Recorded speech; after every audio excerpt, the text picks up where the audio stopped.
She found the phone in the air vent, still recording. Cassie stood frozen, bare feet on the cold dorm floor, heart pounding. The tiny red dot blinked from the cracked phone screen.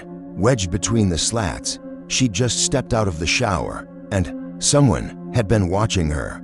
For how long? She stared at the glowing screen for what felt like years, and then snatched it up with trembling fingers. It wasn't hers, but the voice on the recording was. For weeks earlier, Cassie had just transferred to Fairmont University after her mom's cancer diagnosis. She needed to be closer to home, and thanks to last-minute dorm reshuffling, she landed in a double-occupancy room in the East Wing. Her new roommate was a quiet girl named Jenna, skinny, pale, always in oversized sweatshirts, hair tied high, never breaking eye contact. Weird, but nice enough. Cassie told her boyfriend Mason over FaceTime. Keeps to herself. Their room was clean, quiet, normal. Until it wasn't. Small signs. The first few nights were uneventful, but by week 2, Cassie noticed things. Her socks were damp when she pulled them from her drawer. Her toothbrush moved from the right cup to the left. She'd wake up to find her closet door cracked open, even though she always shut it tight. Then came the feeling of being watched, even with Jenna asleep in bed across the room. Cassie would sit up in the middle of the night, skin crawling, certain that someone else was there, watching her. The hidden cam. It all unraveled the night Cassie's phone charger stopped working. She crawled under her desk to grab a spare, and noticed cold air flowing through the wall vent just above the baseboard. Something glinted inside. She pulled it out with a pen. A phone, cracked, stuck between the slats. She pressed the power button. It was still recording. Video mode, no passcode. And the last clip, it was her. Tying her towel, brushing her wet hair, looking straight into the camera, completely unaware. She dropped it like it burned. Ran out the door, heart hammering, breath shaking. The Truth Campus police came within the hour. They traced the phone to a prepaid SIM, no name, no data. But it had been placed there recently. The dust patterns were disturbed. Wires newly bent. Could it be maintenance? One officer asked. Or a prank? Cassie didn't think so. But Jenna didn't come back to the room that night. She didn't answer her phone. Didn't show up for class the next day. Cassie moved out within 48 hours. Who was Jenna? A week later, Cassie got a call from a detective. "I need you to confirm something," he said. "The girl you were rooming with, Jenna Lane. Do you have a photo of her?" Cassie sent one immediately. The detective called back 30 minutes later. "That's not Jenna Lane." "What?" Cassie blinked. "What do you mean?" Jenna Lane withdrew from Fairmont in August. She moved home to recover from a car accident. She never came back to campus. Cassie's mouth went dry. "But then who?" The detective's voice was cold. "We don't know yet." The real Jenna in the dorm room was searched. Police found several alarming items under the imposter's mattress.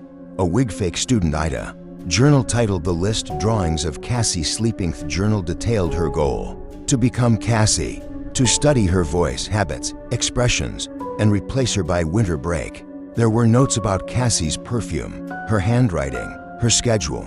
One line read, "She doesn't even lock the door when she showers. She trusts me now." Another, "I've already started using her makeup." Next, her face. Ganeth. Fake Jenna was never found. Her real name, unknown. Authorities believed she'd been squatting in vacant dorm rooms for years, moving from campus to campus. She blended in, enrolled in a few classes under fake names, then disappeared before finals. She was a phantom student. And Cassie, she dropped out that spring. Got a new apartment, transferred again. But she never slept without checking the vents. And every time she hears a knock on her door, she waits before answering, because the last thing the police said to her still echoes in her head. She wanted your life, and she almost had it. The man was still standing in the fire tower, even after 4 hours, even after the sun had gone down. Riley squinted up at the silhouette, unmoving against the fading sky. It was now just a black figure, perched behind the wooden rail of the abandoned ranger tower. Watching. Still watching. The forest was supposed to be empty. No cars in the lot. No other hikers. No rangers scheduled this week. And yet, that man had been up there since noon. Not moving. not once earlier. That Dayrily was no stranger to solo hiking. She'd done the Pacific Crest Trail, half of the Rockies, and was now working her way across isolated stretches in Canada. She liked silence, stillness, escape, and this stretch, dense pine forest, just past Lake Erie's North Ridge, was perfect. Only one trailhead, 5-mile loop, one fire tower at the peak that, according to every park site and forum she read, had been out of use for over a decade, which is why, when she saw someone already at the top of it that afternoon, her stomach turned. He wasn't a ranger, no uniform, no radio, no gear, just a tall, lanky man standing completely still on the tower's top deck, his back straight, arms at his sides, no binoculars, no phone, just watching. A closer look really figured maybe he was a fellow hiker, so she waved. He didn't wave back. She called up, "Hey, beautiful view today." He didn't move, didn't nod, didn't shift, just stood. It was unnatural, like his feet were bolted to the floorboards, unsettled. Riley kept walking. The trail passed beneath the fire tower before looping around and leading back to the lot. When she passed under it, she paused, looked up through the beams and supports. She could see the bottom of the man's boots. They were spotless, as if they'd never touched dirt. Things get weirder about an hour later. As she began to loop back, she glanced up again. The man was still there, same position, same posture. Except now, he was facing her direction, not just looking, perfectly lined up with her path, like he'd tracked her steps. Riley stopped, raised her phone to zoom in. No response, just a blur of black and gray in the distance. She took the side trail, a longer, denser way back, away from the tower's sightline. But after 20 minutes, she had a feeling, a tightness in her chest, like someone had put their hand on her. Back. She turned. Nothing. The photo back at the lot. Her car was the only one there. She exhaled, tossed her pack into the trunk. Then, as the sun dipped low, she checked her phone, looked at the picture she'd taken of the man on the tower, zoomed in. And dropped the phone. Because when she enhanced the image, the man wasn't just standing still. His head was bent at an impossible angle, backward, as if broken and twisted, and yet his body stood perfectly straight, like something was wearing a human suit. Badly. The return really reported it the next morning. The local ranger she spoke to didn't even hesitate. "You saw him in the tower?" he asked. "Yeah. Who is he?" The ranger paused. "You sure you were on Ridge Trail? The old Fire Watch Trail?" "Yes." He sighed. "That tower was decommissioned in 2009. Structurally unsafe. No one's allowed up there. I saw someone." "I believe you." Riley frowned. "Then why aren't you sending someone up?" The ranger leaned forward.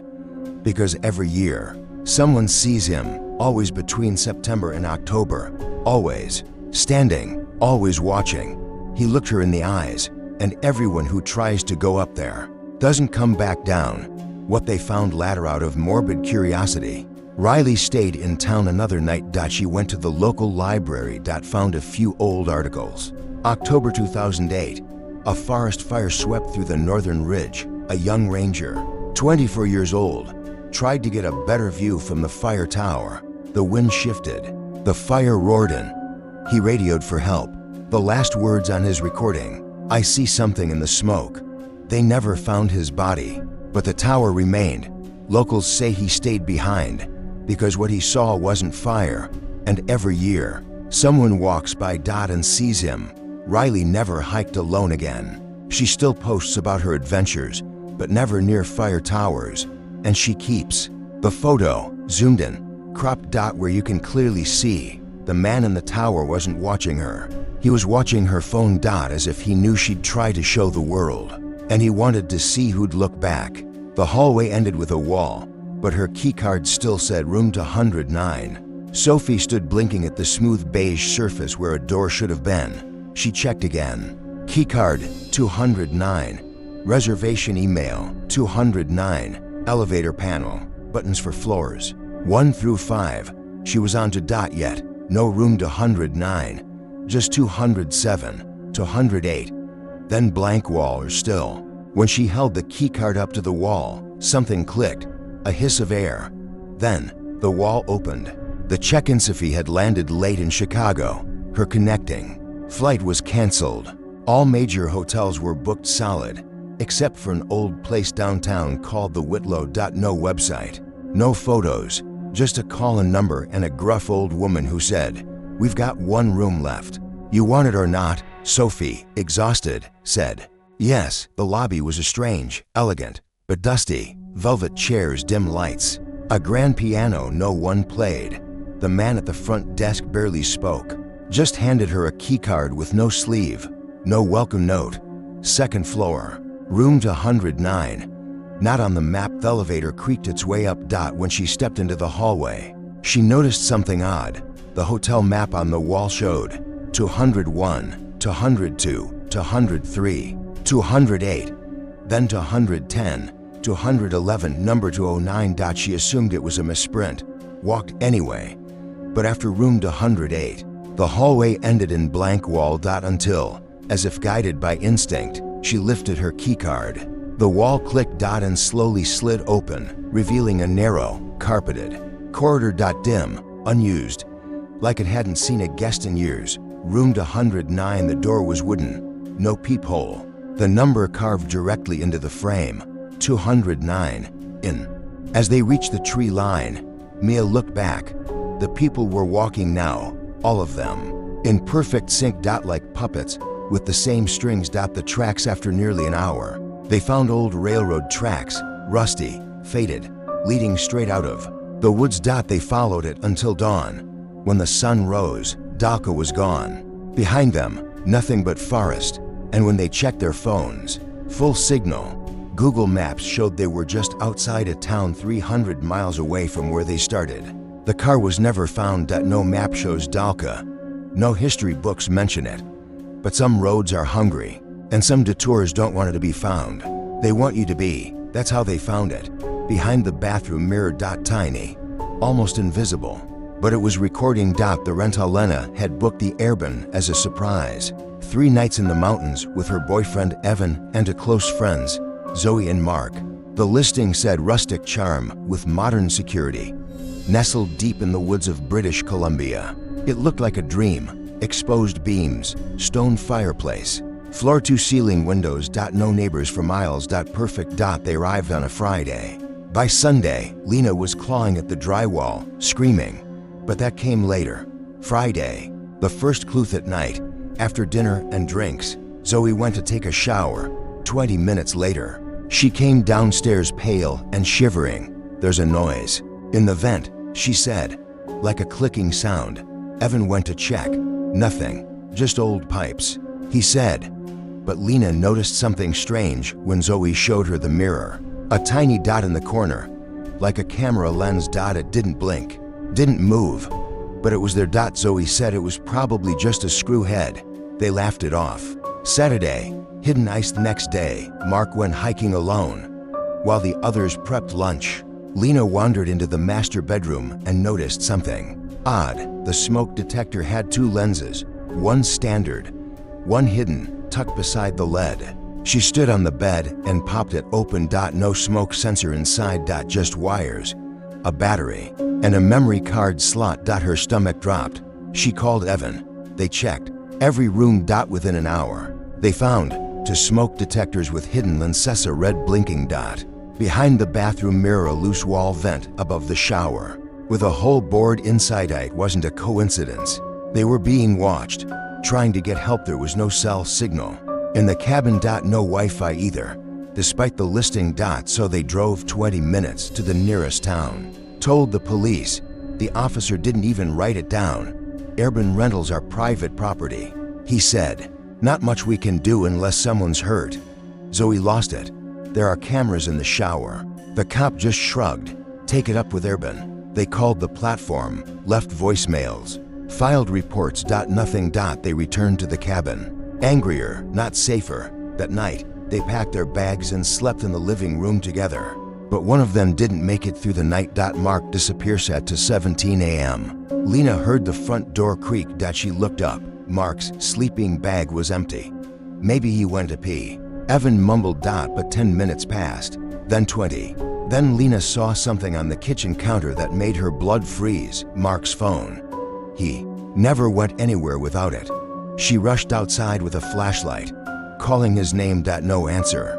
Only the wind and the sound of pine needles crunching, as if someone was watching from the trees. The false wall. In the morning, they called the police again. This time, they were taken seriously. A search party came. Dogs, drones. They found nothing. No sign of Mark. Until Lena made one final discovery. She noticed the floorboards in the hall closet felt uneven. She pried them up. Beneath them, a crawl space. Evan went down first, then screamed. They called the cops back immediately. Behind the wall, in the darkness, were a camping chair, half-eaten food stacks of VHS tapes, and a set of headphone tapes were labeled with dates, each one marked with names. None of them were marked. The recordings through days later. The police contacted them. They'd viewed the tapes. They dated back 13 years. Each recording was of a different urban group. Couples, families, friends, all recorded without consent.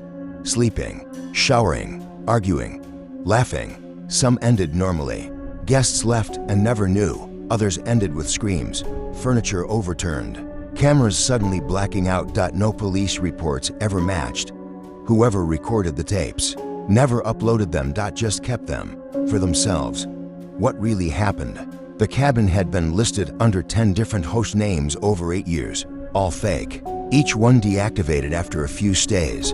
Then uploaded. Different address numbers. Same photos, same cabin. The police believe someone lived in the walls. A professional voyeur who moved between hiding spaces. Watching. Filming. Sometimes taking more than footage. Mark was never found. Aftermatherb eventually removed the listing, issued a public statement. We are appalled. We're cooperating with local authorities. But Lena never got an apology. Zoe moved back in with her parents. Evan deleted every photo from the trip. And Lena? She never went near another rental again. But sometimes, in the middle of the night, her phone buzzes. An unknown number. No message. Just a video. Always from inside a bathroom. Never her own. Some places don't need ghosts to be haunted. Sometimes, the scariest monsters are the ones pressing record. Ellie, wake up. I need your help. The voice came from the vent in her bedroom floor. At first, she thought it was a dream. But when she pressed her ear to the cold metal, heart thudding, she heard it again. Please, Ellie, I'm not supposed to be here. It was her brother's voice. But Sam had been dead for 9 months. The grief that Stuckley had stopped talking about her brother. No one wanted to hear about a 14-year-old boy who drowned while camping. Not her friends, not her parents, not the therapists they made her see. So she kept it all in. His laugh, his smell. The final argument they had before he left. The last words she ever said to him were, I wish you were never born. She was angry. He'd taken her favorite necklace. 2 days later, he was gone. The guilt never left. So when she moved back into her childhood bedroom after her first year of college, she expected grief to visit her again. But not like this, not through the vents. It wasn't just onset. The next night, the voice returned. She was brushing her hair when the air vent hissed, then whispered, You forgot about me. You left me there. Ellie backed away. No, she whispered. You died in the lake. But the voice answered, Not the lake, the well. She froze. There had never been mention of a well, only that he drowned during a storm. What the police said. According to the official report, Sam had wandered off during a lightning storm. The river had flooded. The search dogs found a piece of his shirt snagged on rocks downstream. His body was found 2 days later, bloated, waterlogged, face barely recognizable. Open and shut. But Ellie remembered something strange. Her mom whispering on the phone that night. He looked different. The photos they showed Ellie were blurry. She never saw him clearly.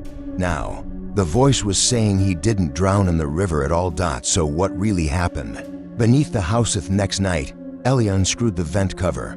There was a narrow shaft below, a crawl space. She dropped her phone in with the flashlight on. What she saw made her skin crawl. Child-sized shoe candy wrappers, a torn spiral notebook, a photo of her and Sam. She climbed down. Her hands shook as she opened the notebook. It wasn't Sam's. It was a diary, dates scribbled at the top of each page, and on the final entry, he wouldn't stop crying. I told him it was just a game, but he tried to leave, so I locked him in. I didn't mean for it to get so cold. Signed, Rifkusinelli remembered her cousin Ryan had been with Sam on that camping trip. He was 15, a quiet kid. Strange, even then. Ryan had told the search team Sam ran toward the river alone, that he'd gone to find help, that he couldn't catch up, but he'd never cried at the funeral, never spoke Sam's name again. Ellie hadn't seen him in years. Now she knew why. She confronts him. She found Ryan on Facebook. Still lived one town over. No job listed. She messaged him. I know you lied about Sam. No reply. Then 10 minutes later, her phone rang. Unknown number. She answered. The voice on the other end whispered, "You shouldn't have gone under the house." Then the call ended. She tried to call back. Blocked. What was behind the wall? Ellie went deeper. She removed more floorboards in the laundry room, leading to the same crawl space. Behind an old water heater was a concrete wall. Something told her to knock. She did. Hollow. So she used a hammer. The wall cracked open after 15 minutes. Behind it, a small chamber. Inside, a child's sleeping bag, an empty water jug, and a chain bolted to the floor and scratched into the concrete. It was supposed to be a joke. Her scream echoed for hours. The investigation reappenge turned everything over to the police. At first, they didn't believe her, until forensics confirmed the notebook belonged to Ryan. The DNA in the chamber matched Sam. The water damage on Sam's body didn't match the river. It matched cold groundwater from a well-like enclosure. Ryan was arrested a week later. He confessed. It started as a prank. He locked Sam in an old dry well at the edge of the woods. Storms came. No one heard him. Ryan panicked. When Sam stopped responding, he moved the body to the river, made it look like a drowning. The guilt had followed Ellie all these years, but it had followed Ryan too, in silence. The final voice of night after Ryan's arrest, Ellie slept in her bed for the first time without fear.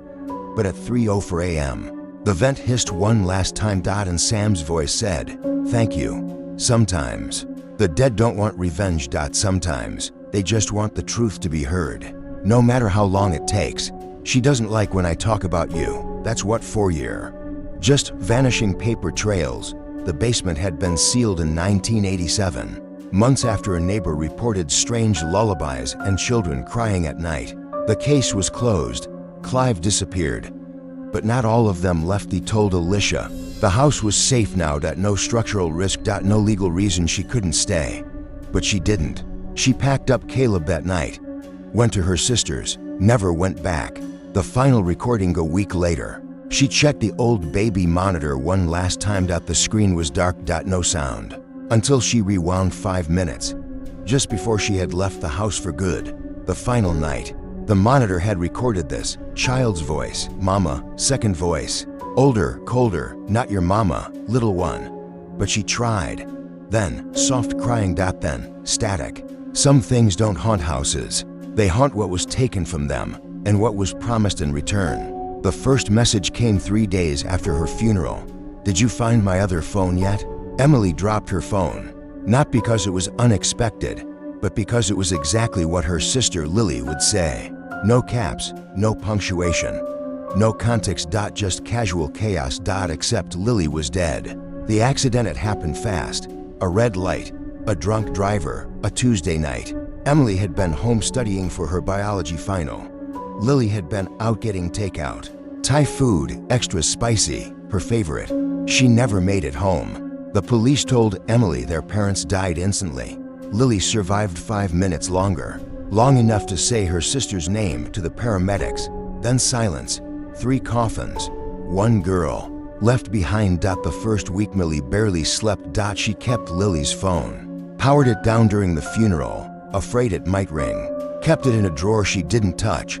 But her own phone, the one she used every day, buzzed with the first message exactly 72 hours later.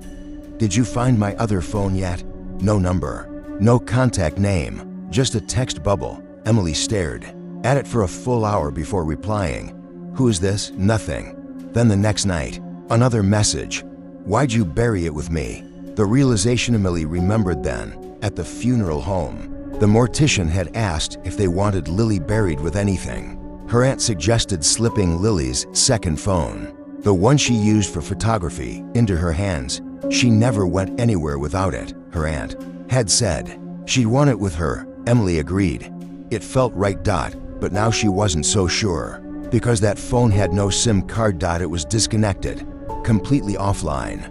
And yet, someone was using it. The photo message number 3 came 3 days later. No words. Just an image, a photo of Emily, sleeping in her bed, taken from the hallway. She screamed, called the police. They found no signs of forced entry, no fingerprints, no footprints in the backyard. Maybe it's an old photo, the officer said. But Emily had moved her bed 2 days ago, from the center of the room to the corner. The photo showed it in the new position. She checks the cloud. Desperate for answers, Emily logged into Lily's cloud account. Hundreds of images, most of them years old, but one folder was new, titled Still Here Inside. 14 photos, all of Emily. All taken from odd angles, behind doors, through windows, down hallways. One showed her brushing her teeth. Another showed her eating cereal at the counter. Each file was timestamped after Lily died. Who knew? The secret. Emily turned to the only person who might know, Lily's best friend, Margot. They met at a cafe. Margot looked pale. She hadn't slept either. There's something I never told you, she confessed. Lily, she had a theory about the thread. What thread? She believed twins are connected by more than DNA, like spiritually, a tether. She said if one of you died first, the other might still feel them, or worse, see them. Emily laughed nervously. See them, like a ghost? No, Margot said, sipping her coffee. Like a version that never got to finish what it started. The final message at night. Emily slept with all the lights on. At 11 a.m. Her phone buzzed. One new message. This one said, look in the mirror. She didn't want to, but she did, and behind her, in the corner of the room, barely visible, was a figure, not shadow, not reflection.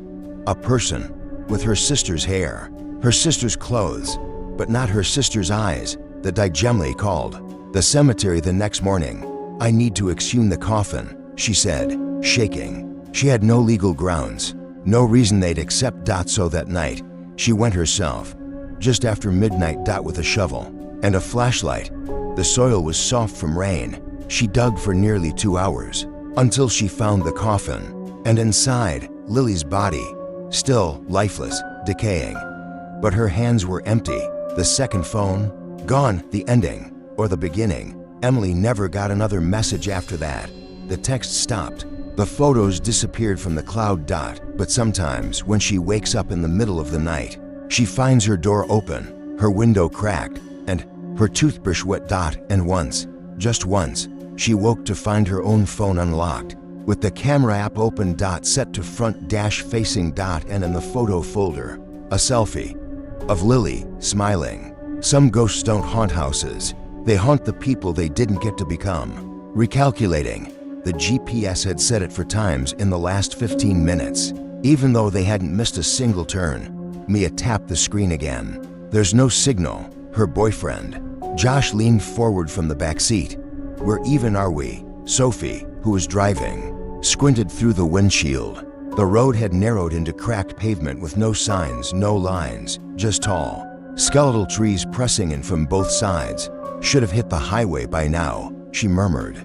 But they hadn't. Instead, the woods opened, and the GPS calmly said, welcome to Dhaka. None of them had ever heard of it. And no such town showed up on the map. The detour they were supposed to be heading to a weekend cabin in the Rockies. For friends, Mia, Josh, Sophie, and Chris. Chris had found a shortcut online, a back route, to shave off 40 minutes. He said it used old service roads, barely traveled, cooler scenery. Now they'd been driving that detour for 2 hours, and when they pulled into Dhaka, something felt wrong immediately. No cars, no people. Just houses, perfectly spaced, neatly painted, like a model town. The sun was still high, but there were no birds. No wind. No movement. The gas station. Chris spotted a gas station up ahead, Old 1950s style with a rusted sign that read service and smiles. They parked. The pump handles were wrapped in plastic as if never used. A bell rang overhead as they stepped into the convenience store. Inside, everything was fully stocked: chips, soda, magazines, but no dust. Nothing expired. And behind the counter stood a man in a gray uniform. He smiled. "Y'all passing through?" Josh laughed nervously. "Trying to. GPS brought us here." The man nodded. Dalka's always looking for new faces. Mia noticed his Namadig. Earl. No last name. Just Earl. No signal. No exit. After buying some snacks, they tried to leave. Sophie drove back the way they came, but the road was gone, completely replaced by rows of identical white houses with blue shutters. Chris pulled up Google Maps on his phone. Blank. The app crashed. They tried Waze, Apple Maps. Nothing loaded. Mia checked the car's GPS again. Recalculating. Route found. 14 hours remaining. 14 hours, Josh barked. "We're supposed to be 30 minutes from the cabin." And then the GPS spoke again. "Turn right on Church Street." The car's clock blinked. 12 o'clock. 12 o'clock. 12 o'clock. The church that shouldn't. Bethy didn't want to follow the GPS, but there were no other options. They turned down Church Street, which ended in a massive black brick cathedral, far too large for a town with no visible people.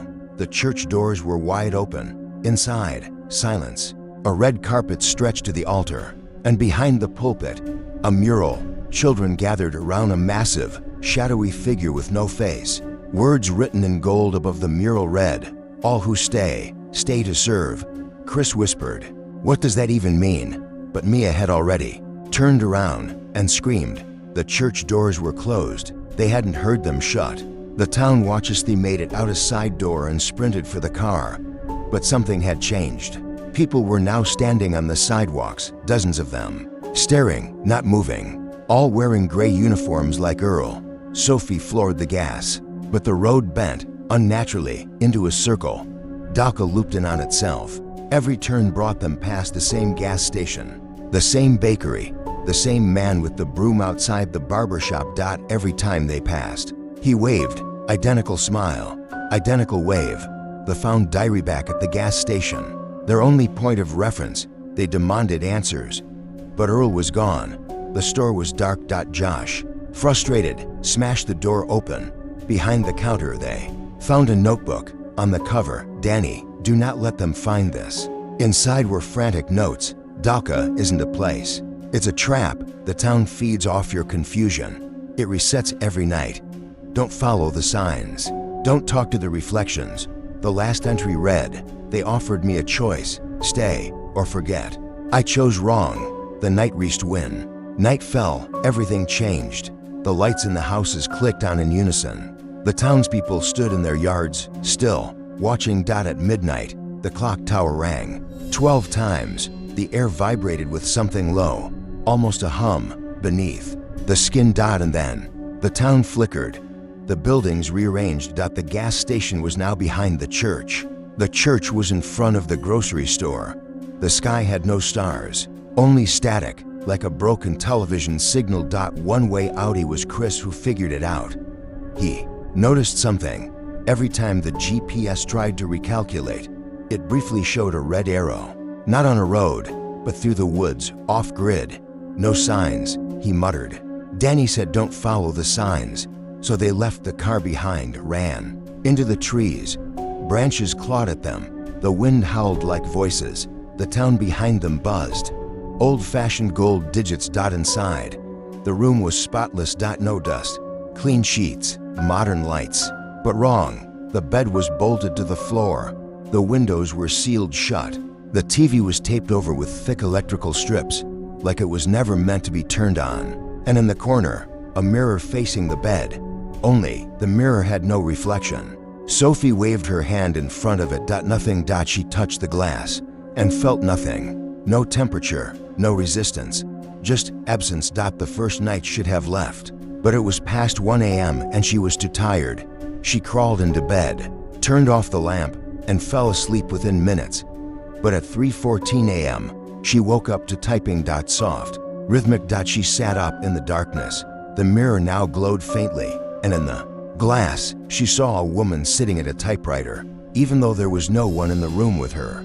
Just the reflection. The woman was pale, her eyes sunken, her fingers dancing over keys. Then she stopped, lifted her face, and looked directly at Sophie. "Do not watch her," right? Sophie scrambled to turn on the light. The glow vanished. The mirror showed only her startled reflection. Heart pounding, she grabbed her phone. No signal, not even Wi-Fi. She stumbled to the door, but it wouldn't open. The knob wouldn't turn. Panicked, she called the front desk landline. A man answered. She whispered, "Room 209. I can't get out." Silence. Then, "There's no room 209. Double quotes clicked. The Notash didn't sleep again that night. When dawn finally broke, the door unlocked without a sound. Sophie bolted. At the front desk, a new woman was working. Younger, polite. "I'd like to check out," Sophie said. The woman frowned. "Of course. Just which room were you in?" 209. The woman blinked. "I'm sorry. We don't have a 209. Sophie stared at her. "I stayed there last night. It was behind a wall." The woman looked confused. "Ma'am, this hotel's layout hasn't changed since 1972. Room 209 was sealed after the suicide." Sophie froze. The woman paused. "You said you went behind a wall?" "Yes." The woman went pale and slid a small envelope across the desk. "No one's ever made it out of there before. This was left for you." Inside the envelope was a folded page, typed in uneven strokes, faint ink. It read, "You watch me write, Sophie. That was never the plan. They told me if I wrote forever, I'd never fade. Now you've seen me, and I see you. The mirror will come to you soon. Don't bring it inside. Whatever you do, don't read what it types next." Aftermath. Sophie moved apartments within the week. She never told her family the full story, only that she hated hotels now. But 3 months later, she came home from work and found a box outside her door. No return label. Inside, a mirror. Small, square, dusty dot, and on the bottom corner, scratched in faint gold numbers. 209. The last thing she remembered was the sound of tires spinning in gravel. Then silence, then pain. And when Anna opened her eyes, she was alone in the dark woods, bleeding from her head, and the man she loved was gone. 2 days earlier, Anna and Jordan had been together for 5 years. They had history and baggage, a miscarriage, a long recovery, 1 rough year of money troubles. But Jordan had recently turned things around. Or so Anna thought. "We need this getaway," he told her. "One weekend, just us, somewhere quiet." So they drove 3 hours north to the woods outside Edmonton, rented a cabin with no Wi-Fi, just a fireplace, a lake, and tall, watching trees. The first day was perfect. The second started to unravel. The turn, it was small things. Jordan kept checking his phone, even though he said there was no signal. He took a call outside, whispered. When Anna asked what it was about, he smiled too quickly. "Just my boss, chill." But his eyes weren't right. That night, they argued over wine. Nothing major, just little cuts in conversation. Until Jordan stood up, walked to the window, and said flatly, "I never wanted any of this." Anna blinked. "What? You, us, the baby?" "I stayed out of guilt." Silence fell. Then he turned and said, "You should sleep. I'll drive you home in the morning." The ambush. Anna never made it to morning. She woke up in the back seat of the car, dizzy, head pounding, her hands zip-tied behind her. Jordan was driving. "Fast, Jordan," she screamed. No answer. She kicked the seat, tried to break free. He pulled over on a dirt road, somewhere deep in the woods, dragged her out, and shoved her to the ground. He didn't yell, didn't cry. He just leaned in and said, "I can't do this anymore. You're the weight I never wanted." Then he picked up a rock, and everything went black. But she woke up. Jordan thought she was dead. He left her there, in the woods, head split open, bleeding, alone. But Anna wasn't dead. She woke hours later, dizzy, cold, alive. Barely. She managed to crawl to a nearby creek, used the water to clean her face, tied her zip-tied wrists around a tree branch and snapped them free. Then she stood and walked the long way back. For 2 days, Anna wandered the woods. No food, No shoes. She followed the sound of crows until she found a ranger trail, and finally, a fire lookout tower. There, a young hiker found her, bloody, shaking, barely breathing. They called for help. She was airlifted out, but she said one thing before she passed out: "He's going to kill someone else. Stop him." The secret: when police found Jordan, he was already packed, ready to fly to Montreal. In his trunk, they found a shovel, Chana's wallet, and a second fake ID for Olivia Carter. Turns out, Jordan had been seeing someone else for 6 months, a woman he met online who had no idea Anna existed. Jordan's plan was simple: get rid of Anna, move cities, start over, and no one would ask questions. Except Anna survived. Revenge. Tenth trial took a year. Jordan denied everything. Said Anna hit her head hiking, wandered off, said she was unstable. Gaslight the courtroom until Anna stood and read from her journal.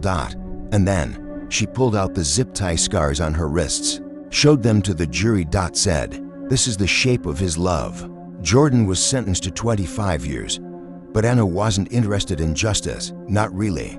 She wanted to write her own ending. What she did next: Anna changed her name, moved provinces, took wilderness survival courses, learned how to shoot, fight, track. She now works as a self-defense instructor for women in abusive relationships. And sometimes she tells her story, but only the first half, the part where she was broken, not the part where she became something else, the part Jordan never saw coming. Some monsters wear suits, others bring flowers, but the worst ones tell you they love you right before they leave you to die.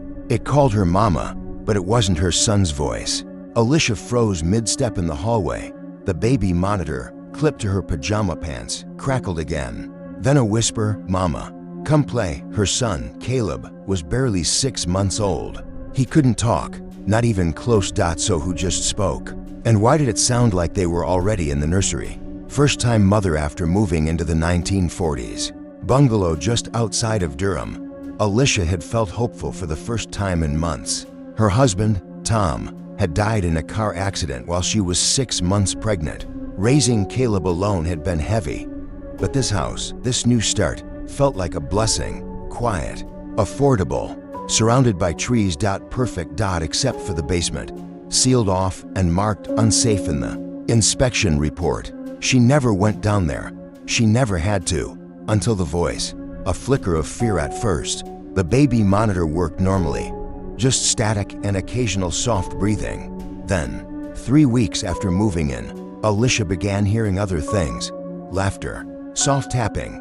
One night, a deep shushing sound, like someone trying to soothe a crying baby. She brushed it off. Interference, the pediatrician said. Old houses can pick up signals from truck radios, walkies, even neighbors' monitors.